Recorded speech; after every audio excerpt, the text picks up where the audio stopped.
হয় চাওক, বহু জল্পনা কল্পনাৰ অন্ত পেলাই অৱশেষত কংগ্ৰেছ দলে তেওঁলোকৰ দ্বিতীয়খন তালিকা প্ৰকাশ কৰিছে যোৱাকালি, আৰু তালিকা প্ৰকাশ কৰাৰ পাছতে চমৰীয়া সমষ্টিত বিশেষকৈ দেখিবলৈ পোৱা গৈছে কংগ্ৰেছ মহলত এক আনন্দ উৎসৱ মুখৰ এক পৰিৱেশৰ সৃষ্টি হৈছে। আৰু এই মুহূৰ্তত কিছু সময় পূৰ্বে চমৰীয়া সমষ্টিত বিধায়ক ৰেকিবউদ্দিন আহমেদ কিছু সময় পূৰ্বে টোপামাৰীত আহি উপস্থিত হৈছিল। আৰু মই পোনে পোনে কিছু পৰিৱেশ দেখুৱাবলৈ যত্ন কৰিম, যিহেতু বিধায়ক ৰেকিবউদ্দিন আহমেদৰ সমৰ্থকসকল এই মুহূৰ্তত ইয়াত উপস্থিত আছে। কিছু কথা পাতিবলৈ মই যত্ন কৰিম।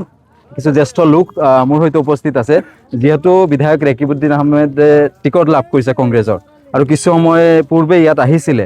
কি ক'ব, অনুভৱ কেনেকুৱা, কি ভাবিছে আপোনালোকে, কেনেধৰণৰ ৰাজনৈতিক বাতাবৰণ সৃষ্টি হ'ব বুলি ভাবিছে?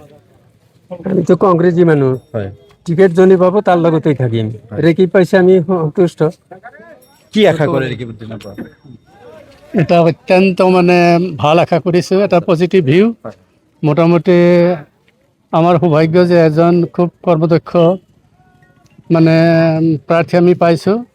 আমি সৰ্বতোপ্ৰকাৰে তেওঁৰ লগত থাকি তেওঁক জিকাই আনিম, আৰু আশা ৰাখিছোঁ যে অনাগত দিনত কংগ্ৰেছ চৰকাৰ হ'ব আৰু গৌৰৱ গগৈৰ হাত অধিক শক্তিশালী কৰাৰ কাৰণে আমি তেওঁক এটা পুৰস্কাৰ হিচাপে আমাৰ সমষ্টিৰ পৰা এজন প্ৰাৰ্থীক আমি জয়যুক্ত কৰি আগুৱাই দিম। যদি বিধায়ক হিচাপে নিৰ্বাচিত হয় অনাগত নিৰ্বাচনত বিধায়ক ৰেকিবউদ্দিন আহমেদ, যথেষ্টখিনি সমস্যা আছে, আপোনালোকৰ সমস্যাখিনি সমাধান কৰাৰ ক্ষেত্ৰত কেনেধৰণৰ ভূমিকা পালন কৰিব বুলি বা কেনেধৰণে আশা কৰে?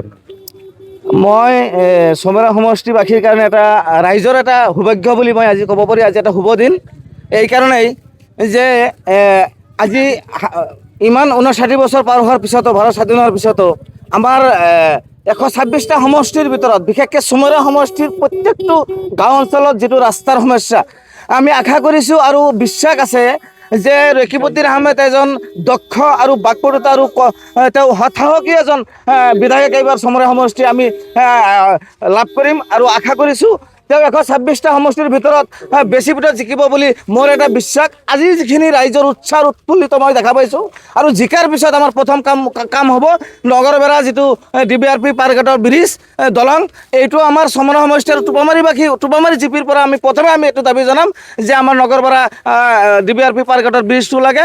আৰু আমাৰ যিখিনি যাতে গুৱাহাটীলৈ যোৱাৰ যিখিনি বাট পথ ৰাস্তা, সেইখিনি পকীকৰণ হ'ব বুলি 100% চমৰা সমষ্টিৰ বাসীৰ ওপৰত আশ্বাস কৰি ধন্যবাদ জনাইছোঁ। কি ক'ব, এইফালে আছে এগৰাকী ব্যক্তি, কি ক'ব, বিধায়ক ৰেকিবউদ্দিন আহমেদক প্ৰাৰ্থিত্ব প্ৰদান কৰা হৈছে, কেনেকুৱা অনুভৱ? যথেষ্ট ভাল অনুভৱ, আমি যথেষ্ট সন্তুষ্ট আৰু ৰাইজেও সন্তুষ্ট। তেখেতৰ নিচিনা এজন বিধায়ক আমি কামনা কৰিছিলোঁ যে তেখেত বিধায়ক হ'ব লাগে। হোৱাৰ পিছত আমাৰ সমষ্টিত যিমানবিলাক কাম আছে, ৰাস্তা ঘাটৰ পৰা আৰম্ভ কৰি উন্নয়নমূলক যিমানবিলাক কাম আছে, সকলো কাম নিশ্চয় সমাধান হ'ব। কি ক'ব, কেনেকুৱা অনুভৱ? আমি নথৈ আনন্দিত। আমি এইবেলি 3বাৰৰ বিধায়ক, সাহসী এজন বিধায়ক, কৰ্মপটু, তেওঁ বহুত কাম কৰিছে ছয়গাঁও সমষ্টিত।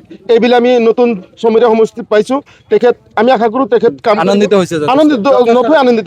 যিখিনি সমস্যা আছে সমস্যাখিনি সমাধান হ'ব বুলি আমি 100% বিশ্বাসী। হয় চাওক, এয়া হৈছে এগৰাকী সমৰ্থকৰ ভাষ্য। আচলতে বিধায়ক ৰেকিবউদ্দিন আহমেদক কংগ্ৰেছৰ টিকট প্ৰদানৰ পাছতে এক আনন্দ উৎসৱমুখৰ পৰিৱেশৰ সৃষ্টি হৈছে, বিশেষকৈ চমৰা সমষ্টিৰ বিভিন্ন প্ৰান্তত। কিছু সময় পূৰ্বে বিধায়ক ৰেকিবউদ্দিন আহমেদ এই মুহূৰ্তত ইয়াত আহি উপস্থিত হৈছিল, আৰু বিধায়ক ৰেকিবউদ্দিন আহমেদ আহি উপস্থিত হোৱাৰ পাছতে এই যিখিনি সমৰ্থক আছে, সমৰ্থকসকলৰ মাজত এক আনন্দ উৎসৱমুখৰ পৰিৱেশৰ সৃষ্টি হৈছে। আৰু এওঁলোকে আশা কৰিছে অনাগত দিনত যিখিনি সমস্যা আছে, যিখিনি অভাৱ আছে, যিখিনি অভিযোগ আছে, এই অভাৱ অভিযোগখিনি ৰেকিবউদ্দিন আহমেদৰ জৰিয়তে সমাধান হ'ব বুলি এই সকলো লোকে আশা কৰিছে।